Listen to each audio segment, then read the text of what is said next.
Hey Regerts, this is Sam. So I guess heads up, this was one of our early recordings when we shared a single Yeti mic, and we just talked a lot about 9/11. Like I don't know why, we were both so drunk, and I guess it's just a thing that people who are old enough to experience it do. Like where were you on 9/11? Oh me, I was getting my tonsils styled. So I don't know, sad things unite us, I guess. Anyhow, the audio is kind of choppy. Sorry about that. Like I said, we were getting real drunk, and I did a lot of that sad drunk aunt telling you to just live your life thing. So sorry, Omar specifically. But hey, enjoy this episode, and see you around. Bye.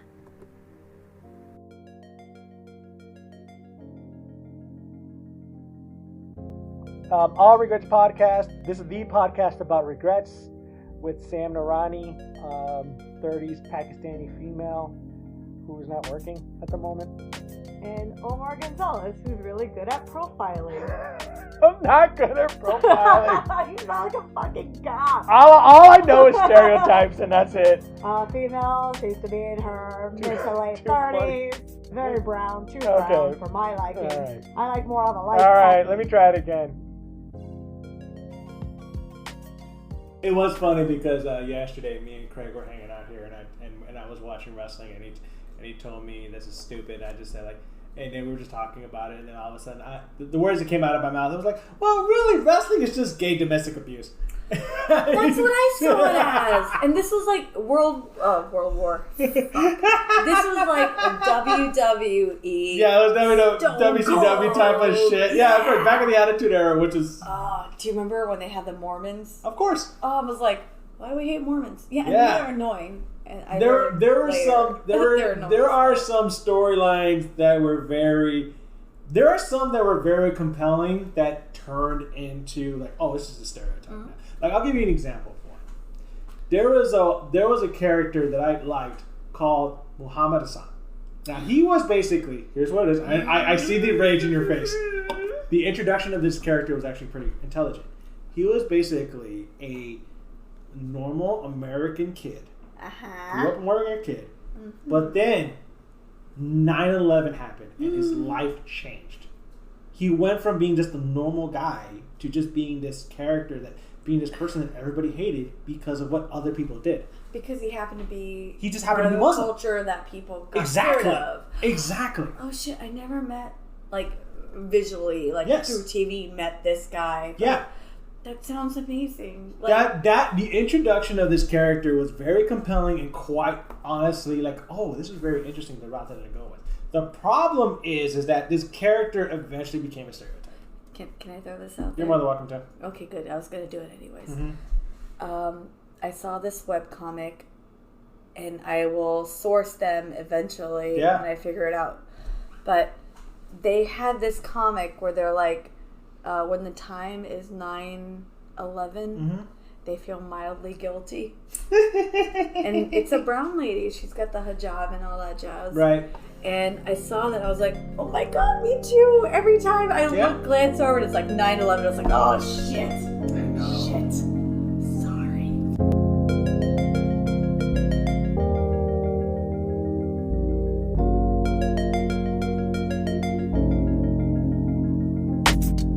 Welcome to the All Regerts Podcast, a podcast about regrets with Omar Gonzalez and Sam Narani.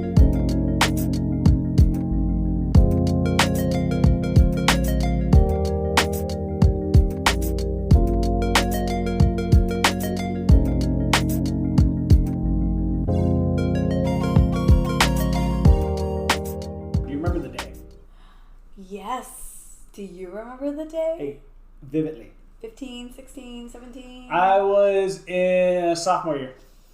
I don't judge it by age. I judge it by where I was at the time. Sophomore year, I got kicked out of my gang a long time ago, so I was alone again. And I didn't know what happened because I didn't watch the news. I didn't watch the news that morning. I didn't either. A lot of kids watch the news. Yeah. And I think for a lot of kids that I talked to, they didn't register what a big deal it was. Oh, yeah. Because they were like, oh, it's like Clinton banging a lady. Haha, we're going to be mad. Yeah, we just got over Clinton banging a lady. Yeah. I went into high school. I was also a sophomore. I was 16. Mm-hmm. And I was just like, high school's bullshit. I can't wait to get out. And I walked in and everybody's like, did you hear? Did you hear? This just happened. Okay. The towers fell. Mm-hmm. The towers fell. The towers fell. Mm-hmm. Everybody was, I was like, okay, who cares? And then one girl was Mm-hmm. like, I watched the news with my dad this morning, and I was like, oh, that's nice. Mm-hmm. Your dad likes you. Yeah, spending quality time with the parents. She was a white girl, so that's obvious. Okay. And she's like, this is going to change the world. Like, this is going to change everything. Here's some breakdown of what just happened. And I was like... I'm fascinated by this. Yeah, and I'm like... All I took away from it was like, shit, brown people fucked up. Brown people fucked up. And I live in Texas, full of honkies that are like, brown people are weird, because 1992... Which city, where were you living? I was living in Carrollton. But okay. My dad worked in a little tiny town. It's like a church and a goat kind of town. It's so tiny. We had a Sonic, and that's pretty cool. Nice. Yeah, so we're on a map. Well, that was before the two guys, but go ahead. Yeah, and I was scared. I was like, there's a lot of white people living there, and we're brown and not Mexican. We're brown and we're like, air quotes, Arabian or whatever. Yeah. That's what we were. I'm basically whatever country we're fighting. A couple years ago, I was North Korean, practically. Fair. Because we're going to fight them. I get you in that sense. In a way too. Yeah. So no wonder when I told you about the character of Muhammad Hassan that you kind of resonated where it's like, I was a normal kid until that happened. Oh, dude. By the way, the ending of that character, and the reason that they ended that character is because they had it was him versus the Undertaker. The Undertaker? Yes, he was in a feud with the Undertaker at the time. So Muhammad Hassan gets his ass kicked. He has his little buddy that's also freaking. By the way, the actual guy was actually Italian, not actually Muslim. Yes, which is normal. That is normal. They've done that for like Native Americans too. But Yokozuna was Samoan and not actually was a sumo character. That was actually played by a Samoan, not by a Japanese guy. More racist than normal. Oh, exactly. Because it's like, you basically showed up and said, hey, white people, you're right. We are this. Oh, exactly. Bah. Exactly. Fuck that guy. And that's how it is. That's how it was. The reason how this character ended was because at the end of the SmackDown taping that they used to tape back on Tuesdays and send in via mail, via VHS to all the distributors. It was these guys in masks that came in that looked like terrorists and beat the shit out of the Undertaker. Yes. Okay, I remember this. But here's the thing that happened.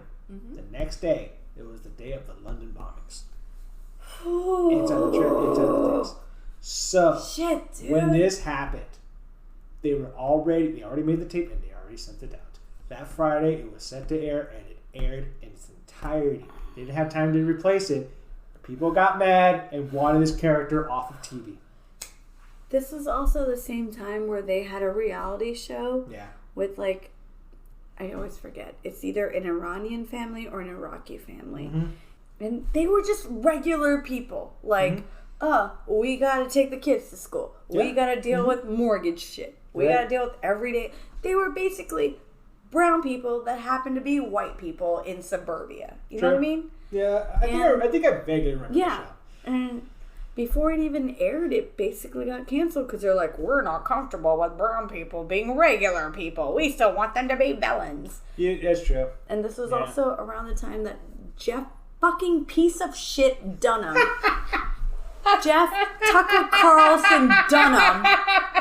You stupid fucking puppets. Gag yourself with one of your puppets. The Ahmed puppet. Specifically. Jeff Dunham, if you want me to open for you, I'm more than willing to sell out. Jeff Dunham, if you want me to smack you in the fucking mouth with my goddamn fist, you let me know. I will do it. I'm not gonna lie to you, I think you might actually like that. I'll put that stupid little monkey puppet on my hand. That purple guy, Peanut, I'll put him on my hand and punch you in the goddamn mouth. That'll be feel about Jeff Dunham is how I feel about Dora the Explorer. Oh, go ahead. No. Understood. Yeah. When he came up with that Ahmed, the terrorist puppet. Yeah, I remember that puppet too. I loved Jeff Dunham. before that puppet showed up. Yeah. Because I was like, I love the old cranky guy. Yep. I loved the little peanut guy. Mm-hmm. I loved all of his puppets. Oh, you know what?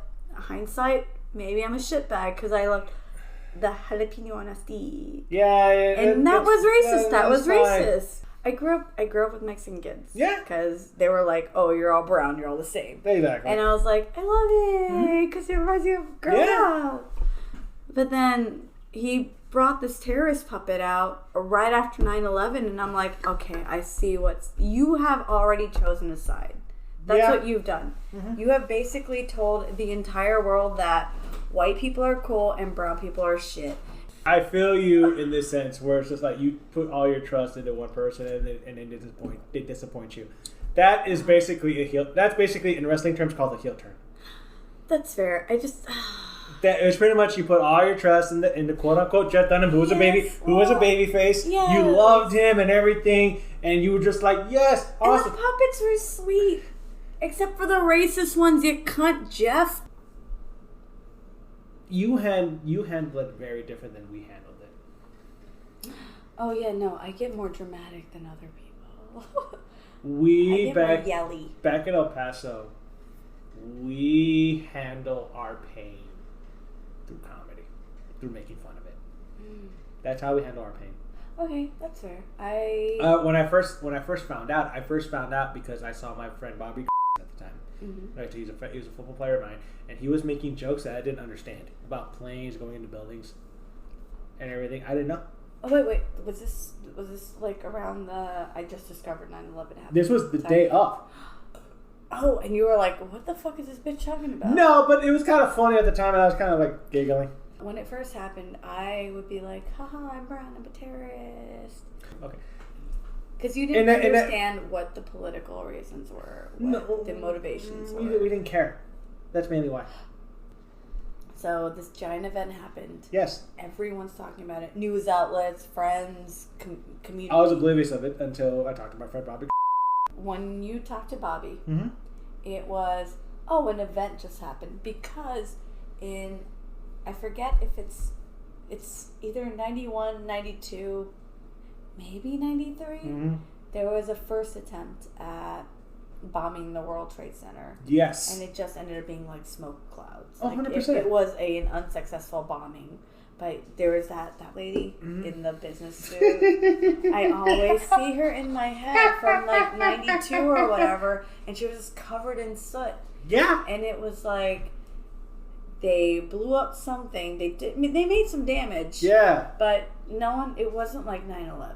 It was nowhere near 9/11. It was just what an inconvenience. And we're New York. We keep going. It was always the mentality of, well, the good guys always win. But we always just pull out and nothing really bad happens to us. 3 people in planes did not die. Because there was 2 that hit the tower and then 1 that hit the Pentagon. Yes, and then one of them hit a field or something like that. Ooh, 4 planes. That's right. Flight 970. Yeah, they made a movie about it. There was a movie about that. They made a very shitty movie about it. Dude, oh goddamn. A lot of these fucking mainstream movies that are supposed to be like genuine human emotion are not. No, they're fake. It's like, this is how our society sees the event, and this is how our society should respond to the event. It's like, dude, that's like hero worship bullshit. True. Do you know how many people not properly, but actually respond to the things? Like, you get a phone call in the middle of the night, and you're like, blah, blah, blah, is in jail. How are you going to respond to it? Are you going to be like, I'm a hero, I'm going to get in my car and go rescue this guy? No, you're going to take a couple seconds to be like, this dumb bitch. Fuck. We had this that happened on 9/11. I talked to my friend Bobby, and finally we go to class, and the first teacher doesn't even talk about it. Bitch doesn't even know. All of my teachers, that was the first thing out of their mind. No, mine wasn't. By second period, okay, wait. How was your period set up? Did you have 4 classes? Did you have 7 at the classes? time, our structure was that you had A and B classes. This happened on a Tuesday, so this was the B classes. Okay. Isn't it crazy? Yeah. How we remember it's on a Tuesday? I remember it was on a Tuesday. Yeah. So much. Yeah. I'm like, it was on Tuesday. And And you were like, yeah. It was B class because it was on Tuesday. Well, yeah, that's how it was structured. So my second period B class was ROTC. Oh shit! And I get there and we talk to this guy who just became an ROTC teacher, and he was 100% still in his military mindset. Guys, we've been attacked. That was 110% response. He was speaking to us as if he was speaking to me and a bunch of freaking Juarenians and a bunch of fresas as if we were gonna do anything. Hey. Our buddy Josh, who we're all friends with, yes, he just got attacked by a rival gang. That's how. Also, an ROTC teacher is the one you want to deliver this message. Oh, he delivered it in a very patriotic manner. I had a math teacher / volleyball teacher / PE teacher deliver the message to us. He delivered this message to a bunch of Mexicans who don't speak English for shit. That's exactly. I was the only one that understood him. No, that was Spanish. No. See, yes, sir. I'm bilingual. That's not the worst part of that day. No. So wait, there's more. Yes. 9/11 happened, and that wasn't the worst part of your day. Girl, what happened? Okay, so I'm gonna tell you. So you're gonna get mad. I'm gonna tell you this why. Okay, so I had a calculus teacher. I'm mad at this. Named Mr. Ashad. What a bitch. He was 100% fully Muslim and everything, and literally we go to his class. Oh, my heart's breaking right now. So we go. So it's after lunch. It's for everybody knows now. Everybody knows now. Yeah. We get in there. The first thing I said to him is like, "Hey, Mister, you bombed us. What the fuck?" What? No, I think no, because I told a lot of as soon as 9/11 happened. Yeah. Like all I remember is going to school, people being like 9/11, and I'm like. And everything was kind of a blank. Yeah. And I remember being like, ha ha ha, I'm a terrorist. Ha ha. Yeah, I get it. Because in my head it was like, I'm lessening it. You already know me. We're cool. And if I say that word associated with me, we're fine. Yeah, I understand. And do you feel like maybe that was kind of part of the deal? It's like, hey, Mr. Shad took that opportunity to teach us what exactly was going on. That lesson was supposed to be calculus that day turned into a lesson about what was going on within that region and why this happened. And everybody was like pins and needles just staring at him and paying attention 110%. Mr. Rashad sounds fucking amazing. He's a great teacher. Okay, Omar, have you reached out to him? I have not. Since you left high school. I saw him one time in college but I have not. And to be 100%, were you both in college? What's up? Were you both in college? No, we weren't. We were. He was a math teacher. He was a Catholic teacher. He was a great teacher in a way too. I don't think he stayed at Riverside long. I think he got promoted somewhere. But he was a great teacher.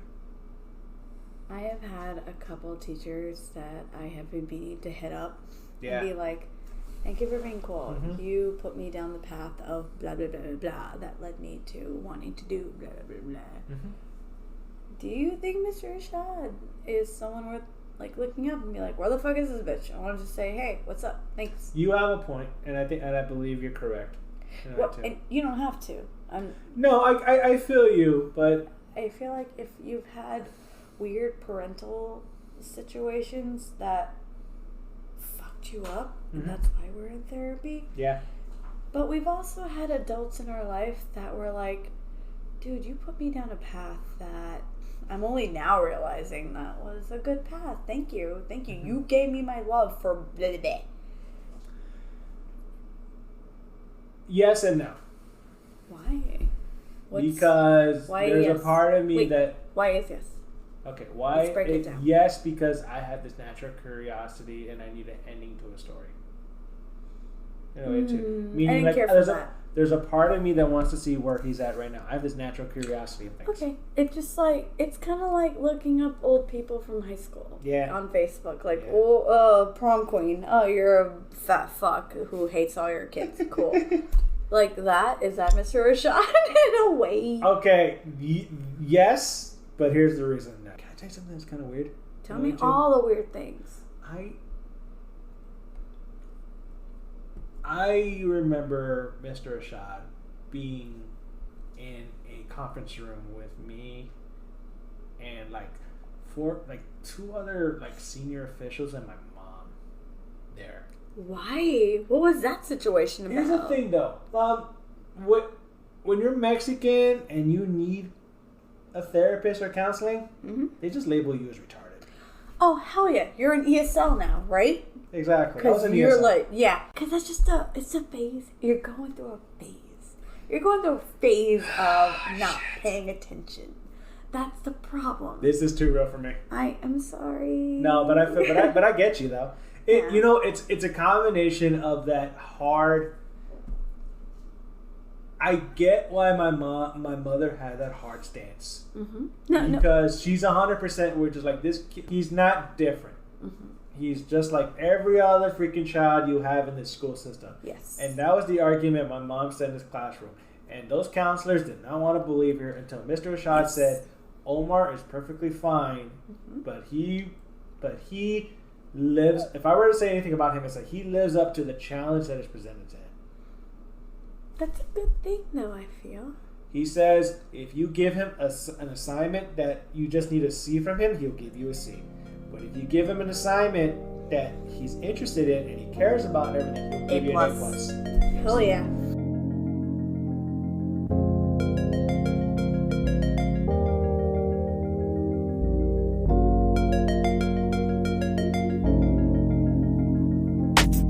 Thank you for listening to the All Regerts podcast with Sam Narani and Omar Gonzalez. Remember this, just because you have regrets doesn't mean you cannot live life as if you have no regrets. Have a wonderful day.